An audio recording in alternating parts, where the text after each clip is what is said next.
विकाराबाद के गांव में रितेश नाम का एक आदमी रहता था। वो अपने माता पिता के साथ रहता था। उसके पास व्यापार करने के पैसे तो थे, पर उसे पता नहीं चल रहा था कि कौन सा व्यापार शुरू करे। इसीलिए वो इस विषय में फैसला लेने के लिए अपने पिता के साथ चर्चा करता है। पिताजी, मुझे पता नहीं चल रहा है कि आपके दिए हुए पैसों से मैं कौन सा व्यापार शुरू करूं। अरे, उसमें क्या है, पकौड़ी का व्यापार शुरू करते हैं। पकौड़ी का व्यापार? हाँ बेटा, हमारे गांव में जलेबियों का, समोसे का, अचार का, पापड़ का ऐसे बहुत व्यापार है। तो तुम्हें कुछ अलग व्यापार करना होगा।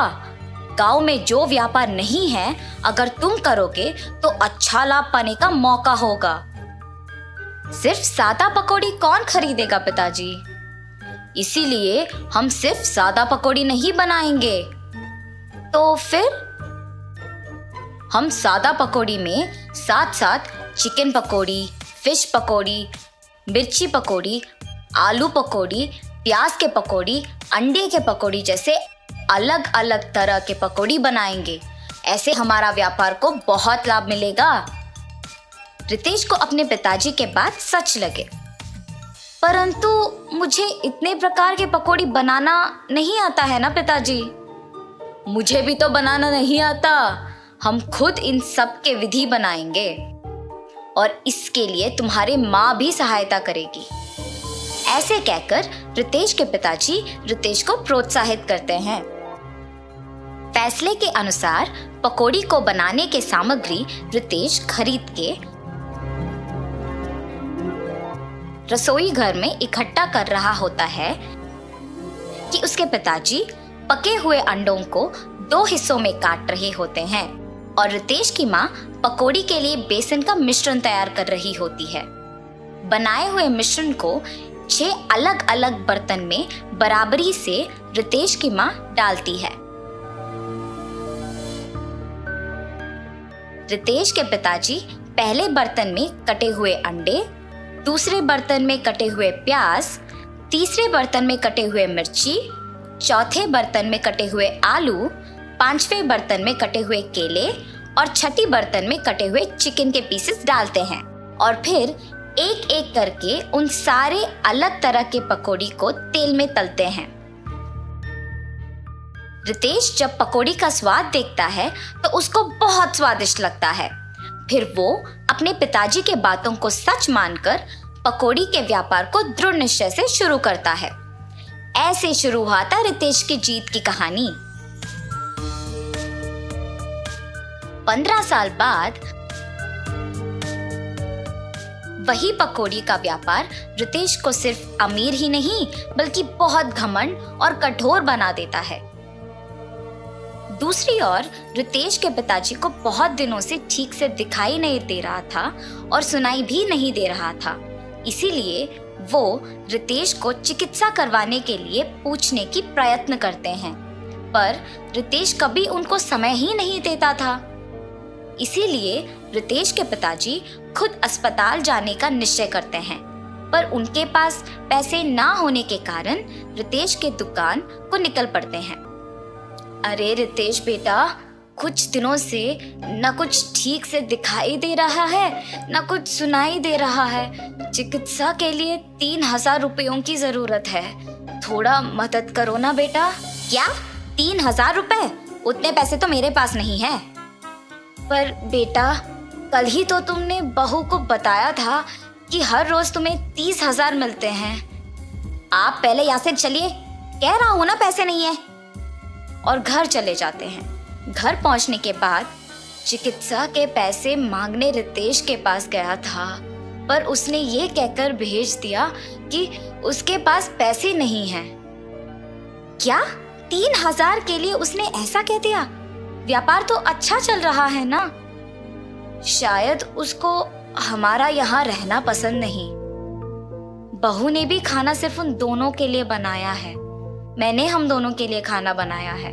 तो फिर यही है, हमारा यहाँ रहना वो दोनों चाहते ही नहीं है। चलो इसी रात को यहाँ से निकलते हैं। ऐसे फैसला करके दोनों उसी रात गांव से निकल जाते हैं। माता पिता के लापता होने पर भी रितेश को चिंता नहीं हुई। अगर किसी ने पूछा तो कहता था कि तीर्थ यात्रा पे गए हैं। रितेश को पकौड़ी के व्यापार में लाभ ही लाभ आ रहा था। वो उसके दुकान में 10 और सहायक को काम पे लगा के उनको सारे पकौड़ी के विधि सिखा के काम करवाता था। इसके अनुसार उसने पकौड़ी के दाम भी बढ़ा दिया था।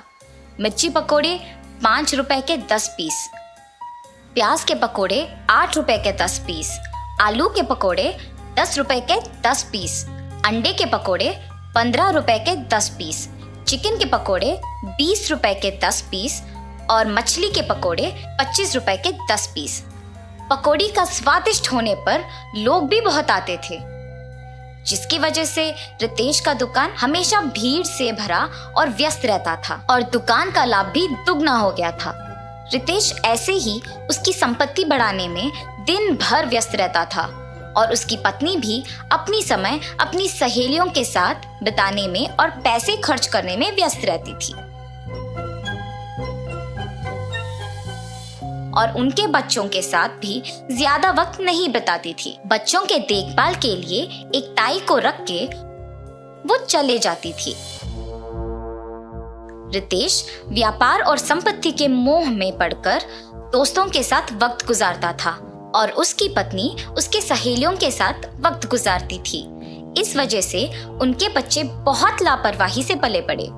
रितेश अपने बच्चों को अनुशासन से नहीं बड़ा कर पाया और अपनी बीवी को उसकी शौक से दूर नहीं रख पाया। अब रितेश के साथ प्यार से 2 बातें करने के लिए भी कोई नहीं था। उस समय में उसको उसके माता पिता की बहुत याद आती है। मैं कितना मूर्ख हूँ, प्यार से देखभाल करने वाली माँ और जिस व्यापार को इतने जिम्मेदारी से देखभाल कर रहा हूँ उसका मार्गदर्शन करने वाले पिताजी को मैंने अनादर किया है। न जाने वो कहाँ हैं, क्या कर रहे होंगे। मैं तुरंत उनको ढूंढ के घर वापस लेके आता हूँ।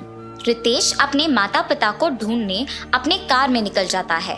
गांव में ढूंढते ढूंढते उसको अपने माता पिता गंदे फटे हुए कपड़ों में नजर आते हैं। ये देख रितेश भाग के उनके पास जाता है और कहता है, आप ऐसे कैसे? ये सब मेरा ही गलती है पिताजी, मुझे माफ कीजिए और कृपया मेरे साथ घर चलिए माँ। रितेश को अपने गलती का एहसास होता है और वो अपने माता पिता के साथ घर वापस आता है। अपनी पत्नी को बोलता है कि आज से जो भी होगा माँ के अनुसार होगा और व्यापार का सारा संपत्ति अपने पिताजी के हाथ कर देता है। रितेश सिर्फ सहायकों का और पकौड़ी के विधि का देखभाल करता है और उसकी पत्नी बच्चों का देखभाल और पढ़ाई का ध्यान रखती है। सुख संपत्ति और परिवार का प्यार पाके सब सदा खुश रहते हैं। इस कहानी का नैतिक है, माता पिता से बढ़कर इस दुनिया में और कुछ नहीं है। परिवार का प्यार और देखभाल से बढ़कर और कोई जिम्मेदारी नहीं होती है।